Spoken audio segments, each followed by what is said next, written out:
Hello everyone and welcome. So wonderful that you're here today with me on Storytime 365. My name is Barbara and today I have another story all about hugging. Yesterday I featured a story called I'm Going to Give You a Bear Hug. And today's story is called Nobody Hugs a Cactus. Do you know what the benefits are for hugging?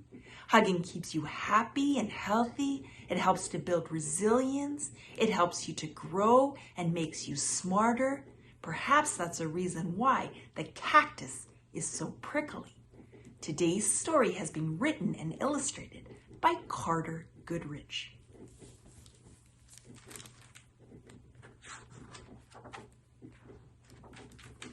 Hank lived in a pot. The pot sat in a window. The window looked out at the empty desert. It was hot, dry, peaceful, and quiet, just the way Hank liked it. But every now and then, somebody would interrupt Hank's peace and quiet. "Hi, Hank," Rosie the tumbleweed called out. "Isn't it a beautiful day?" Hank ignored her. He just wanted to be left alone. "Okay, so long," said Rosie cheerfully, and she tumbled away. Hank was happy again.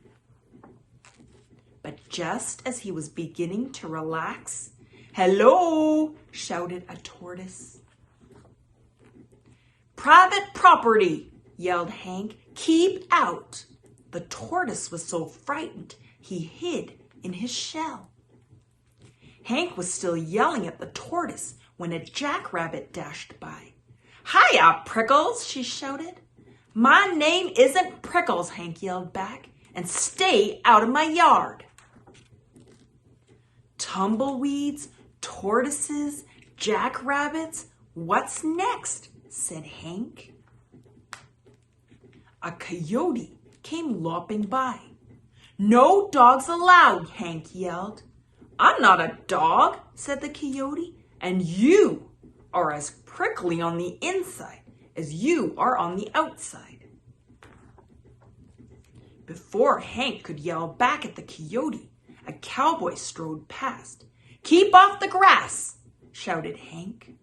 "What grass?" said the cowboy. "Seems to me somebody needs a hug.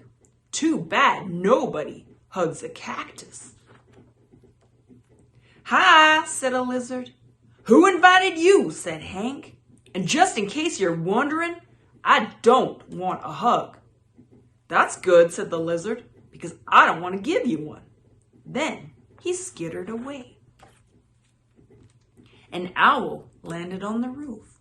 "If you're looking for a hug," said Hank, "well, I guess I could give you one." "Who, me?" said the owl. "You must be joking." And for the first time, Hank began to feel a little lonely. The next morning, Hank was feeling more sad on the inside than prickly. Maybe a hug wouldn't be so bad after all. The wind began to pick up. An old cup blew by and stuck to Hank's face. His arms were too short to get it off. "Great," said Hank. After a while, Rosie came bouncing by. "I'll get it off you, Hank," she shouted, and she jumped up to knock the cup off Hank's face. Then she tumbled away. Hank didn't have time to thank Rosie. He felt bad about all the other times he had been so rude to her, so he came up with a plan.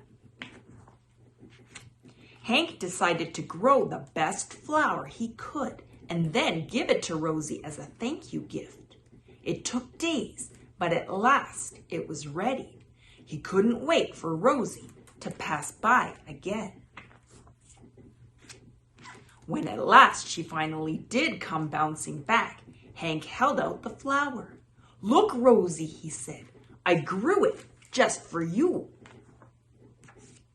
Rosie was so surprised she jumped up and gave Hank a great big hug. It felt so nice, Hank didn't want to let go. And as things turned out, he couldn't. Rosie and Hank had become stuck together. But they didn't care. After all, it's better to be stuck in a hug than stuck all alone. Thank you for joining me for today's story. I hope you always remember that it's better to be stuck in a hug than to be stuck all alone. Please remember to like and subscribe and hit the bell button so you receive notifications about new stories. You can also find us on Twitter, TikTok, Instagram, and Patreon. If you'd like a copy of today's book, please see below in the description for the link. I look forward to seeing you all again tomorrow for another story. Until then, bye!